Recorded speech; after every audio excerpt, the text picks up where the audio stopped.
Hello दोस्तों, नमस्कार, जय श्री राम, सत श्री अकाल, राम राम सा, वंदे मातरम। दोस्तों, जिस प्रकार से अभी वर्तमान के अंदर भारत देश के अंदर चुनाव हुए और उस चुनाव के अंदर सबसे बड़ा जो चौंकाने वाला जो नतीजा आया है, हम भारतवासियों के लिए नहीं, विदेशों में भी ये निर्णय बड़ा ही एक अलग तरीके का मैसेज गया है। उस मैसेज में ये पता चला है कि अयोध्या से एक बड़ी हार मिली है भारतीय जनता पार्टी को। जिस अयोध्या के दम पर भारतीय जनता पार्टी अपने आप को सर्वोपरि मानती थी कि हम बढ़त लेंगे। मोदी जी ने कहा था कि हम 400 सीटें लेंगे, तो हम हिंदुओं ने ये तय कर लिया कि जब मोदी जी ने बोल दिया है 400 सीटें ले रहे हैं तो हमें वोट देने की आवश्यकता तो वैसे भी नहीं है, क्योंकि हम तो वैसे भी 400 सीटें लेके आ रहे हैं। तो दोस्तों, ये हम सब लोगों की बहुत बड़ी भूल थी, बहुत बड़ी गलती थी, जिसका खामियाजा आज हम भुगत रहे हैं। हम उस बब्बर शेर के बारे में बात कर रहे हैं, जो बब्बर शेर हम हिंदुओं के लिए हमेशा तत्पर रहते हैं, तैयार खड़े मिलते हैं। दोस्तों, उससे भी बड़ी विडंबना ये है कि विरोधी लोग ये कह रहे हैं कि जो राम के लिए पार्टी खड़ी हुई थी, उसी राम के भक्तों ने, उसी राम के जनों ने, उसी राम के पुजारियों ने, उसी राम के वासियों ने, यानी अयोध्या की जनता की मैं बात कर रहा हूँ, जिन्होंने भारतीय जनता पार्टी को वहाँ बहुमत से दूर कर दिया और उन्हें हरा दिया। बड़ी ही तकलीफ़ होती है इस बात को लेकर के कि ये क्या हो गया। तो दोस्तों, ये बहुत ही विकट बात है। इस पर थोड़ा विचार करना चाहिए हम सबको, और ये तय करना चाहिए कि राम जन्मभूमि के लिए जो हम सभी सनातनी जब हिंदुओं के लिए गौरव और गर्व का विषय है, उस पर हमने हमारे अपने संस्कृति के रक्षक, हमारे सनातन रक्षक, हमारे धर्म के रक्षक भारतीय जनता पार्टी को वहाँ से लोगों ने चुनाव हरा दिया। तो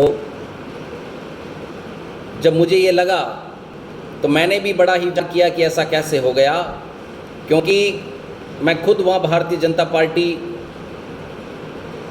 के नेतृत्व में जो मंदिर बना सुप्रीम कोर्ट के आदेश से, वहाँ हम लोग गए और मैं खुद वहाँ गया और मैंने ये देखा कि बहुत ही कम समय के अंदर योगी सरकार, योगी आदित्यनाथ और भारतीय जनता पार्टी के प्रधानमंत्री श्रीमान नरेंद्र मोदी जी और प्रशासन की वजह से एक भव्य और विशाल मंदिर का निर्माण हुआ। हम सब आराध्य देव जो 500 सालों से तंबू में विराज रहे थे, ये बड़े ही कष्ट और पीड़ा का विषय ये सोचने योग्य है कि हिंदू राष्ट्र के अंदर हिंदू धर्म के आराध्य देव भगवान श्री राम मर्यादा पुरुषोत्तम टेंट के अंदर विराजते थे और हम लोग दूर से दर्शन कर सकते थे, वहाँ टेंट के नज़दीक भी नहीं जा सकते थे। और यहाँ तक तो टेंट को बदलने के लिए भी हमें सुप्रीम कोर्ट के पास जाना पड़ता था कि भाई हमारे जो आराध्य देव हैं, वो जिस टेंट के नीचे रह रहे हैं वो पुराना हो गया है, धूप बारिश गर्मी की वजह से वो फट चुका है, गल चुका है, इसलिए हमें बदलना है, तो कृपया करके आप हमें परमिशन दीजिए तो हम वो बदल सकें। कितनी बड़ी राजनीति रही होगी कि भारतीय जनता पार्टी के कार्यकाल के अंदर जो मामला आज़ादी से लेकर आज तक अटका हुआ रहा, वहाँ पर हम सब के आराध्य देव रहते हैं और वो टेंट में रहे। और ये भारत राष्ट्र है, वो हिंदू प्रधान राष्ट्र है, सनातन प्रधान राष्ट्र है, और इसके अंदर हम अल्पसंख्यक नहीं, हम बहुसंख्यक है। जहाँ सबसे पहले हमारा अधिकार होना चाहिए, वहाँ किसी और बाहरी ताकत का अधिकार हो गया है और हम गिड़गिड़ा रहे हैं, बिमिया रहे हैं। जयचंद हमारे बीच में रहते हैं, वो भी खुश होकर कह रहे हैं कि अयोध्या का क्या हुआ, भारतीय जनता पार्टी अयोध्या हार की है। पूरा संसार देख रहा है, पाकिस्तान कह रहा है, श्रीलंका बोल रहे हैं, भूटान बोल रहा है, बांग्लादेश बोल रहा है, अफगानिस्तान बोल रहा है। ये जो सारे हमारे प्रदेश थे वो कह रहे हैं भारतीय जनता पार्टी अयोध्या हार चुकी है। ये बड़ा ही गौरव का विषय नहीं है।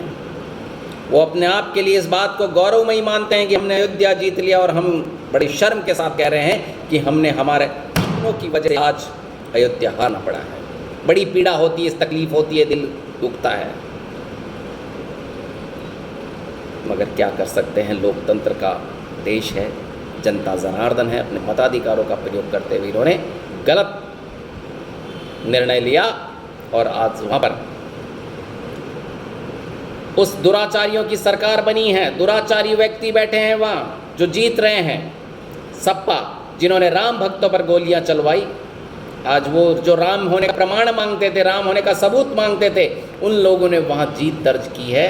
और जो राम के बेटे हैं, जो राम के वंशज हैं, आज वो लाचार हो गए हैं, और चंद रुपयों के अंदर बिक करके उन्होंने अपने गौरव को नीचा किया है। और ये वही पार्टियां हैं, ये वही ताकतें हैं जिन्हें आपके मुंह पर थप्पड़ मारनी थी, और उन्होंने ऐसा तमाचा मारा है कि आप अपने आप में शर्मिंदा हो गए होंगे, क्योंकि आपकी बदौलत पूरी भारतीय जनता पार्टी, पूरे हिंदू धर्म और पूरे सनातन धर्म को झुकना पड़ा है। तो दोस्तों, मैं खुद अयोध्या गया, मैंने वहाँ देखा। तो एक ज़माना था जब हम लोग गए थे, मेरे साथ में हम 3 गाड़ियाँ थी, और हमारा दोस्तों का एक ट्रिप गया था। वहाँ लोगों ने गाड़ियों के बीच में आकर के खड़े हो जाते थे और कहा करते थे कि गाड़ी को पार्क कर दीजिए। तो हम लोगों ने कहा भाई हमें यहाँ रुकना नहीं है, हम यहाँ पार्क गाड़ी नहीं कर सकते, हमें आगे जाना है। तो उन्होंने कहा आगे जाना है तो जाइए, यहाँ पार्किंग का पैसा दे करके जाइए या गाड़ी पार्क कीजिए। इस प्रकार की गुंडागर्दी हुआ करती थी। और वहाँ जब अब मैं वापस गया तो मैंने अनुभव किया कि गरीब से गरीब तबके के व्यक्ति, जो 15-15 सालों के लड़के लड़कियां, बूढ़े औरत, बूढ़े पुरुष, जो बिल्कुल ही गरीब किस्म के थे, उन लोगों के पास बहुत अच्छी इनकम होनी शुरू हो गई है। एक 50 रुपये का कुमकुम और 50 रुपये का चंदन या कुछ और लेके वो निकलते हैं, और शाम को जब घर जाते हैं तो 10-10, 20-20, 50, 100 रुपये करते हुए वो शाम को 4 से 5 रुपये पर व्यक्ति अपने घर पर लेकर जाने लगा है। ये वही व्यक्ति हैं जो कह रहे हैं हमें तो दुख पहुंचाया है, हमें तकलीफ़ पहुंचाई है। अरे आप लोगों, ये वही कांग्रेस सरकार थी जो कहा करती थी हम गरीबी हटाएंगे, और गरीबी तो जनता की तो हटी नहीं, परंतु इन लोगों की गरीबी हट गई। और भारतीय जनता पार्टी ने जो बदलाव किया उसको आप लोगों ने बदल दिया। बड़ा ही दुख होता है कि कांग्रेस जो आपकी गरीबी मिटाने आई थी, उसकी सर्वोच्च जो महिला है सोनिया गांधी, जो विश्व की 4थी सबसे बड़ी पैसे वाली राजनीतिक महिला बन गई है।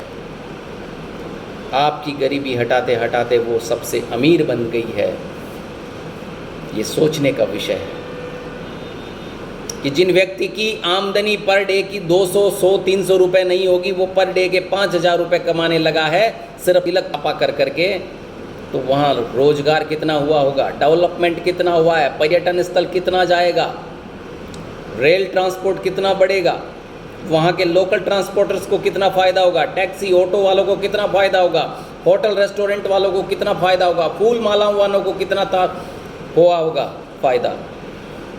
हर जगह फ़ायदा हुआ, मगर फिर भी उन लोगों ने कांग्रेस की सरकार के सहयोगी रहे सपा, जिन्होंने भारत राम भक्तों पर गोलियां चलाई, उनकी वो वही हुई। ये उन्हें आप हिंदुओं के मुंह पर तमाचा मारना था और उसमें वो सफल हो गए। तो मैं चाहता हूँ कि जिस प्रकार से ये हुआ वो बहुत ही गलत हुआ, परंतु बहुत ही गहन चिंतन के बाद ये पता लगा कि अयोध्या के अंदर 24 लाख मतदाता हैं, उनमें से 7 लाख मुस्लिम वोटर्स हैं और 17 लाख हिंदू वोटर्स हैं। उन्होंने आप लोगों को वोट के लिए कहा, आप लोग गए नहीं।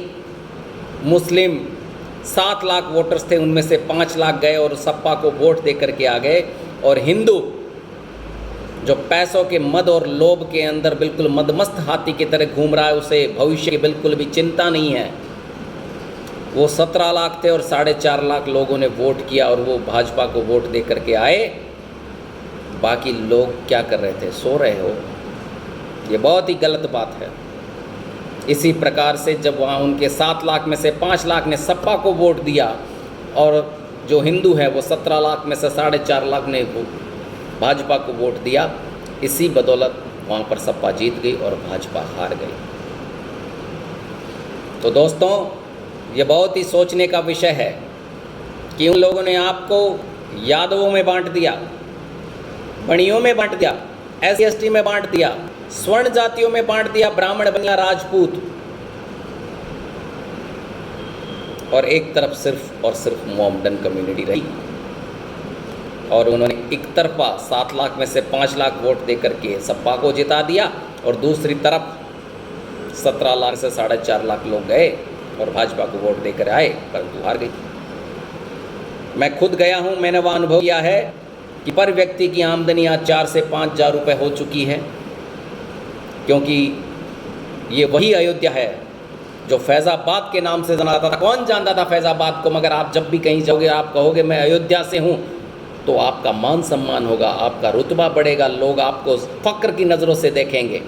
ये देश ही नहीं, विदेश में भी आपको फ़क्र की नज़रों से देखा जाएगा और आप एक बार उसे कह देना हम अयोध्या वासी हैं, आपके लिए वो पलक पावड़े बिछा देंगे। क्या ये गौरव आपको नहीं चाहिए? क्या आपको मंदिर की जगह पुनः मस्जिद चाहिए? ये सोचने का विषय है। आप बंटो मत, एकत्रित हो और मतदान के प्रति अपने आप को जागरूक करो। तो दोस्तों, मैं सिर्फ आपको इतना ही कहना चाहता हूँ कि कृपया करके भ्रमित ना हो, एक साथ रहो, एकजुट रहो। भारतीय जनता पार्टी हम हिंदुओं के लिए कुछ कर रही है, वरना आप लोगों ने कहीं पर भी अयोध्या हाउस नहीं देखा, मथुरा हाउस नहीं देखा, आप लोगों ने कहीं पर भी तिरुपति हाउस नहीं देखा, कहीं पर भी आपने अमरनाथ हाउस नहीं देखा, लेकिन आपने हैदराबाद हाउस और हज हाउस सब जगह देखने को मिल जाएंगे आपको। इसलिए थोड़ा सा संभलो और एकत्रित हो जाओ। हमने जो अयोध्या में सहा है, हम नहीं चाहते कि आगे हमें और सहना पड़े। वो अभी तो भारत के अंदर मात्र 20% है। जिस दिन वो 35% हो जाएंगे, उस दिन वही स्थिति हो जाएगी हिंदुओं की स्थिति पाकिस्तान में हुई थी। मैं हिंदू मुस्लिम नहीं कर रहा हूँ, मैं कहना चाह रहा हूँ हिंदू मुस्लिम तो हम लोगों को कांग्रेस ने 1947 में कर दिया था, जब धर्म के आधार पर देशों के बंटवारे हो गए थे और हमारे भारत भूमि के टुकड़े कर दिए गए थे। कांग्रेस बहुत ही ध्रुवीकरण की राजनीति करती है, झूठ की राजनीति करती है, झूठे प्रोपगेंडे फैलाती है, काम कुछ करती नहीं है। तो दोस्तों, भारतीय जनता पार्टी हमारी अपनी पार्टी है, मोदी योगी ही हमारे रक्षक हैं, इनके साथ रहो। इसी के साथ मैं अपने शब्दों को विराम देता हूँ। वंदे मातरम, जय श्री राम, जय हिंद, राम राम सा।